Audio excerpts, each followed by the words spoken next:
Alright, let's get into the Rogue Prince of Persia. And this, it's Ubisoft handing the series to the Dead Cells team and asking a simple question. What if Prince of Persia was a roguelike? Let's find out. Just quickly, first of all then, if you do enjoy this, do me a favour, subscribe, that helps out the channel a huge amount. So first, story. The Rogue Prince of Persia is rooted in the familiar. The prince's homeland is overrun by dark forces and our hero left for dead. However, they're going to be revived by a pendant. It lets them cheat death and try again. It's a classic setup with a narrative very much tied to the roguelike structure where each death is going to send the prince back in time to attempt that next run. So yeah, the plot itself does a serviceable job of setting up the world and the prince's journey, but it never really gets under your skin. There's a conflict with magic, some character dynamics, but it all feels a little predictable and standard. You know, the prince's personal struggle with using dark magic to undo his mistakes, that could have been so much more compelling, but it doesn't quite land with the depth that it threatens. It feels like something you've seen before in other games, except it's been done better there. That said, the story is fine. It gets the job done, but I've been spoiled by the narratives of games like Hades recently, where every run just builds. With the Rogue Prince of Persia, after a few hours, I did find myself skipping over bits and pieces just so I could get back to the action. If you've played Dead Cells, then the basic setup here, yeah, you're gonna spot the similarities. It's a side-scrolling roguelike built around repeated runs, branching paths, and slowly unlocking more options over time. The big difference is that the Rogue Prince of Persia puts far more emphasis on movement than it does on pure combat. And honestly, movement is the best thing in this game. Wall running, vaulting, chaining jumps together, dodging enemies, bouncing off background walls. Once you get used to how it all flows, it starts to feel really good. Momentum matters a lot here, and when you're moving confidently from room to room without stopping, the game just clicks. Now early on, I will admit it can feel awkward, but as you learn the timing and stop hesitating, it becomes fast, fluid, and just very Prince of Persia.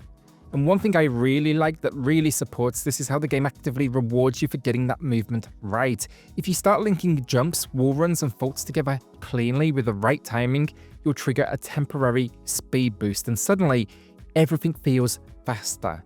It reinforces the idea that this is a game built around flow, not hesitation. Runs are split, of course, into different biomes with small branching choices along that journey. You're often deciding whether to take a slightly riskier route for better rewards or play it safer and keep things under control. Now, some biomes also mix things up with light puzzle elements, like needing to reach 2 locks in separate locations to open a large door. I really like that idea at first. It breaks up the pace and makes the world feel more deliberate. The problem is, you see the same setup again and again and again, and before long, you already know the solution. So the concept is solid, but the lack of variation means it definitely starts to lose its impact. I was always a little bit frustrated when I got to that, that moment in the experience. Combat is where things start to feel a little less comfortable. Compared to Dead Cells, everything here feels floatier, with longer animations that really commit you once you press a button. Even after hours with the game, I still found myself just getting caught out. Attacks pushing enemies just out of range, animations lasting just a bit longer than I expected, so that connection not quite as immediate, and moments where it just felt slightly out of sync with how sharp the movement is. I also tripped over the controls. There's 3 different attack inputs. There's a kick, which stuns your enemies, and then 2 weapons. You've got your main melee weapon, as well as typically something that is ranged. But yeah, the game definitely feels best here when you stay aggressive, but more importantly, keep moving. It's all about jumping, wall running, pushing forward. That's where things click. As soon as you're forced to slow things down and fight more carefully, the rough edges become, more noticeable.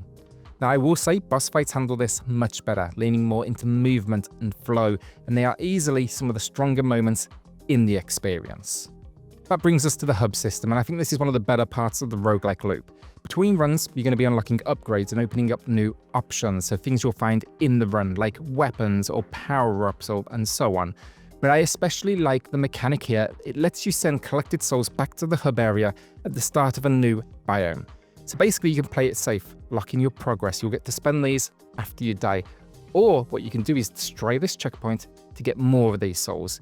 However, if you now die, you lose everything that you didn't send back. So you got to make sure you're confident you can get through that next section. It's a simple idea, but it adds real tension to each run, and it makes your decisions feel meaningful. Also, alongside, of course, the weapon upgrades and different bits and pieces in the hub area, there are things like cosmetics, but also permanent upgrades. So think extra health or extra stamina. You'll do these through earned points. So overall, gameplay-wise, the Rogue Prince of Persia, I think the difficulty here becomes less about stats compared to a lot in the genre and more about just getting comfortable with the game's rhythm and almost the way it wants you to play. You know, if you try and lean into that combat, you're going to be constantly adapting to it. I don't think you'll ever quite master it. It doesn't reach that same level of polish. But when you're moving fast and staying in motion, yeah, it actually is really just very cool.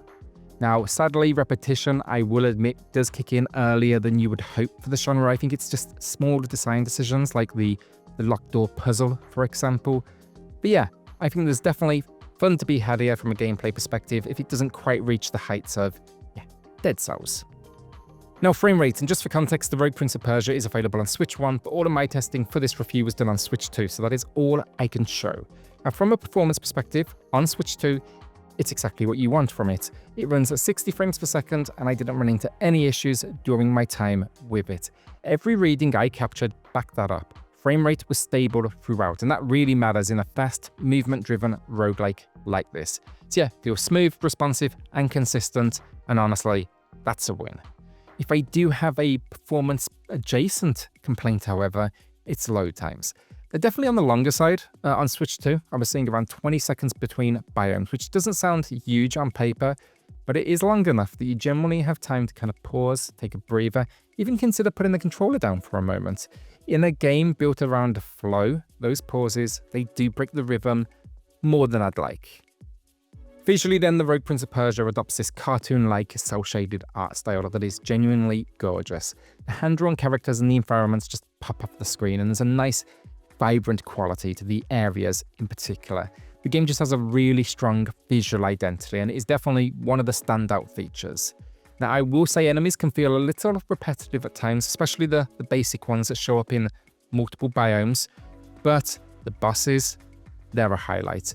These battles, they again lean into the game's movement-based combat, but they're often just huge with some really creative attacks that will push you to think.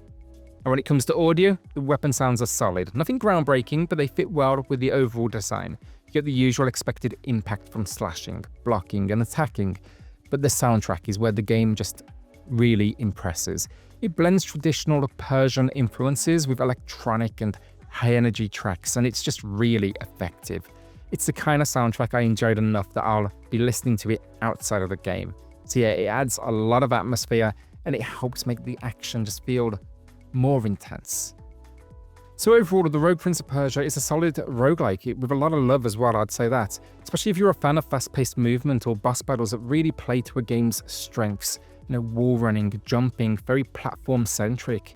The cel-shaded visuals then and the electronic-infused Persian soundtrack really set it apart as well. And when you do get into the flow of movement, genuinely a lot of fun. That said, it's not without its frustrations. Combat never quite matches the elegance of the movement. Enemy variety it's limited enough that the repetition starts to creep in. And while the roguelike structure, no question, works, it never quite surprises you in the way the very best entries in the genre do.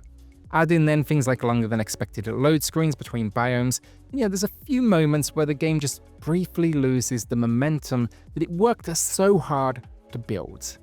So all things considered, the Rogue Prince of Persia for me, it's a great 8 out of 10. I was jumping between a 7 or an 8, honestly, but it's that movement, it's won me over. So yeah, I think it's an experience that does shine when it focuses on what it does best, but it doesn't quite match its peers, nor do I think it's a genre entry we're going to be talking about years from now.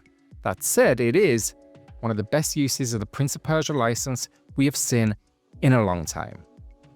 So will you be checking this one out? Let me know in the comments. With that, again, do me a favor, subscribe if this video helped you out. That helps out the channel more than you know. And yeah, I'll see you on the next one. Cheers all.